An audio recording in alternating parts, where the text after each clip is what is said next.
Welcome to Nagu'sNalabagam. இன்றைக்கி நம்ம கொய்யாப்பழத்தை வச்சு ஜூஸ் நம்ம செய்ய போகிறோம். இப்போ எப்படி செய்யுதுன்னு பார்க்கலாம்.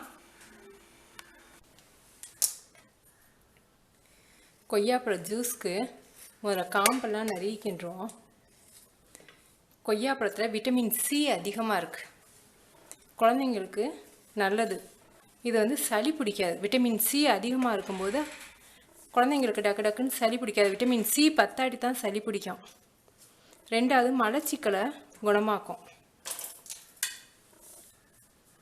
சாயந்தரம் ஒரு 5 மணிக்கு மேலே கொய்யாப்பழம் சாப்பிடக்கூடாதுன்னு சொல்லுவாங்க, ஏன்னா செரிமானம் ஆகாது. ரொம்ப பழுத்த கொய்யாப்பழமாக இருந்தால் கொஞ்சம் செரிமானம் ஆக லேட்டாகும், நெஞ்சை கறிக்கிற மாதிரி இருக்கும். அதனால் எப்போவுமே கொய்யாப்பழம் நீங்கள் வாங்கினீங்கன்னா கொஞ்சம் அரைப்பழமாக வாங்கணும்.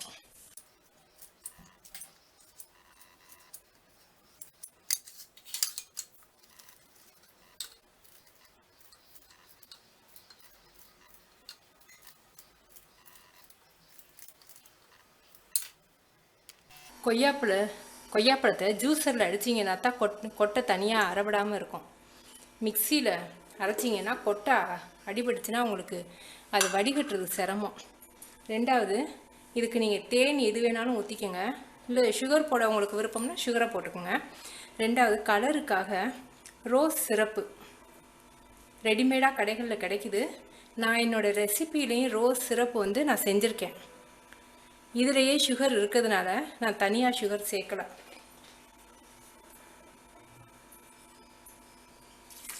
கொஞ்சம் தண்ணி, கொஞ்சம் கொய்யாப்பழத்தை வந்து முழுசுமாக போட்டு அடிச்சிடாதீங்க, கொஞ்சம் கொஞ்சமாக போட்டு அடிக்கணும். முழுசும் போட்டிங்கன்னா அரைப்படாது.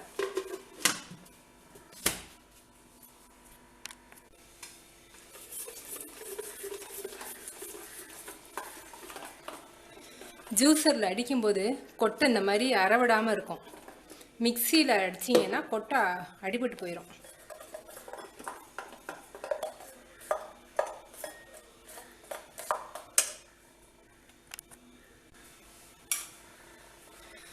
கொட்டை பாருங்கள், மிக்சியில் அடிச்சிங்கன்னா நல்லா அரைப்பட்டு போயிடும்.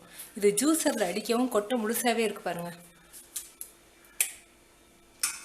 ஜூஸும் நல்லா கெட்டியாக இருக்குது பார்த்தீங்களா. குழந்தைங்களுக்கு ரொம்ப பிடிக்கும்.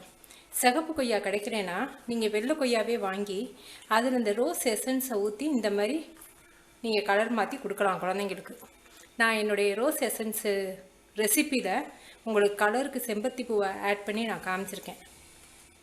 அப்படி அது ரோஸ் எசன்ஸ் இல்லாதவங்க இந்த மாதிரி சிரப்பு வாங்கிக்கலாம்.